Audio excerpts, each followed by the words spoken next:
저희가 오늘은 새로운 주제를 가지고 왔는데요, 신탁공매라는 분야에 대해서 설명을 한번 드리려고 해요. 보통 저희가 공매라고 말씀을 드리면 압류재산이라고 해서 세금 체납이 됐을 때 이제 나라에서 세금을 걷기 위해서 부동산을 처분하거나 재산을 처분을 해갖고 저희가 이제 세금 회수를 하는 압류재산 공매에 대해서 말씀을 많이 드렸었는데, 오늘은 저희가 신탁공매라는 부분에 대해서 저희가 한번 알려드리려고 해요. 그래서 간단하게 저희가 좀 정리를 해봤는데, 신탁공매 물건 이거 같은 경우는 은행 대출을 받을 때 신탁 대출을 받게 되면 자체 소유자가 이제 저희가 아니라 신탁사로 넘어간다라고 말씀을 드렸었는데, 소유자가 은행에서 돈을 빌리고 돈을 제대로 못 갚는다라고 했을 때 은행에서는 캠코에 똑같이 의뢰를 해요. 그래서 신탁사에 요청을 해서 저희가 이제 이게 경매가 아니라 일반 공매로 진행이 되는데, 그거는 신탁공매라고 하는 거를 온비드 한국자산관리공사에서 진행을 하는 거고요. 이거는 아까 말씀드렸듯이 일반 매매와 똑같다라고 말씀을 드렸어요. 등기부등본에 있는 권리들, 압류라든지 아니면 채권이라든지 이런 거 자체를 말소되는 게 아니라 실질적으로 저희가 다 인수를 해야 되는 거기 때문에, 일반 신탁 공매는 일반 경매와 압류재산의 공매와는 다른 일반 매매라고 알고 계셔야 된다라고 말씀드리는 거고, 그렇기 때문에 명도라는 부분에 대해서도 이거는 일반 압류재산 공매와 마찬가지로 명도 소송을 진행을 해야 돼요. 그렇기 때문에 일반적으로 경매를 진행하시는 분들이 압류재산 공매나 신탁 공매 이런 거에 대해서는 좀 꺼려 하시기 때문에 경쟁률이 훨씬 더 덜하다라고 말씀을 드리는 거고, 그 다음에 신탁공매 물건에는 국유재산이나 수탁재산 이런 게 진행이 되는데, 이게 뭐냐면은 나라에 대한 재산을 매각을 할 때도 온비드를 통해서 매각을 해요. 근데 그것도 일반 압류재산이 아닌 신탁공매로 진행이 되기 때문에 공개 입찰을 진행을 하거든요. 근데 그거를 한국자산관리공사 캠코라는 곳을 통해서 진행을 하기 때문에, 공원에 있는 자판기라든지 아니면 저희가 공영주차장 갔을 때 공영주차장 입찰하는 거라든지 아니면은 지하철 내 상가 임대라든지 이런 모든 부분에 대해서 한국자산관리공사에서 입찰을 진행을 해요. 그 다음에 신탁공매도 마찬가지로 공매이기 때문에 이것도 인터넷으로 입찰이 진행이 가능해요.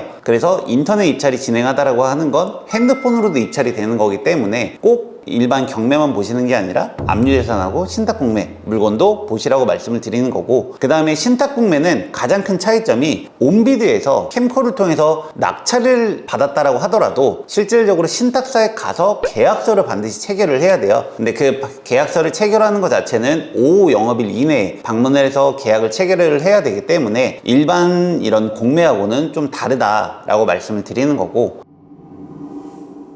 그 다음에 이제 저희가 신탁공매를 했을 때 권리 분석하는 방법에 대해서 알려드릴 텐데, 이거는 총 3가지만 유의를 하시면 돼요. 신탁공매는 아까 말씀드린 대로 일반 매매 재산과 똑같다라고 했기 때문에, 만약에 채권이라든지 압류라든지 이런 게 있다라고 하면 저희가 인수를 해야 된다라고 말씀을 드렸었는데, 첫 번째로 신탁공매에서 권리 분석하는 방법은 등기부등본상의 권리들이 설정되어 있는지, 건축물 대장하고 토지상의 현황에 있는 제한사항이 있는지 공고문을 확인을 해야 돼요. 그래서 이거는 신탁공매는 들어가게 되면 항상 신탁사에서 공고문을 올려놓거든요. 그렇기 때문에 그 공고문에 인수해야 될 권리가 있는지 없는지 이런 것들이 반드시 나옵니다. 그렇기 때문에 공고문을 첫 번째로 확인을 해봐야 되는 거고, 그 다음에 두 번째로는 신탁회사 공매 담당자에게 물어보거나 아니면은 우선수익자, 은행에 대출기관을 통해서 인수해야 될 세금이 있는지 아니면 대항력이 있는 임차인이 있는지 이런 거를 물어보면 되는데, 근데 이게 무조건 알려줘야 되는 건 아니에요. 근데 그렇게 되면 우리가 어떻게 확인을 해야 되냐 라고 하면, 일반 등기소에 가서 신탁 원부를 띄워보면 우선수익자에 대한 정보가 나와 있기 때문에 안 알려준다라고 하면 신탁 원부를 띄워보면 된다라고 말씀을 드리는 거고, 그 다음에 세 번째로는 대부분 신탁공매 물건에는 감정평가서가 있거든요. 근데 감정평가서가 없는 경우도 있어요. 일반적으로 감정평가서가 없다라고 하면 저희가 실질적으로 낙찰가에 대해서 대출이 나오기 때문에 감정평가서가 웬만하면 초보자분들은 있는 물건을 진행을 하시고, 만약에 없다라고 하면 저희가 그런 물건들은 좀 패스를 하시고 알아보시는 게 좋다라고 말씀을 드리는 거고, 그렇기 때문에 신탁공매 같은 경우는 되게 심플하다라고 볼 수가 있는데, 하지만 한 가지 유의할 점이 신탁 등기가 언제 됐는지에 따라 갖고 내가 인수해야 될 권리가 있는지 없는지가 정해지거든요. 그래서 신탁 등기 이전의 권리 같은 경우는 원칙 원칙은 인수이지만 매각 조건으로 해서 소멸되는 경우들이 있어요. 이거 같은 경우는 신탁 공매 공고문을 보면 인수해야 될 권리가 있는지 없는지 알려주거든요. 그렇기 때문에 신탁 공매 같은 경우는 신탁 등기가 언제 되었느냐에 따라서 이 신탁 등기 이후에 만약에 임차인이 있거나 이런다라고 하면, 대항력이 있는 임차인이라고 하면은 만약에 신탁 등기 이후에 임대차가 진행이 됐는데 전입일자가 신탁 등기된 날짜보다 만약에 이후다라고 하면 이 임차인에 대해서는 대부분 대항력이 없는 경우가 많은데, 혹시 모르기 때문에 신탁사에 임대차 동의가 되었는지 아니면은 우선수익자 측에 임대차 동의가 된 게 있는지 확인을 해서 내가 인수를 해야 될 권리가 있는지 없는지 공고문을 통해서도 확인을 해보고 담당자를 통해서도 꼭 확인을 해보시기 바랍니다.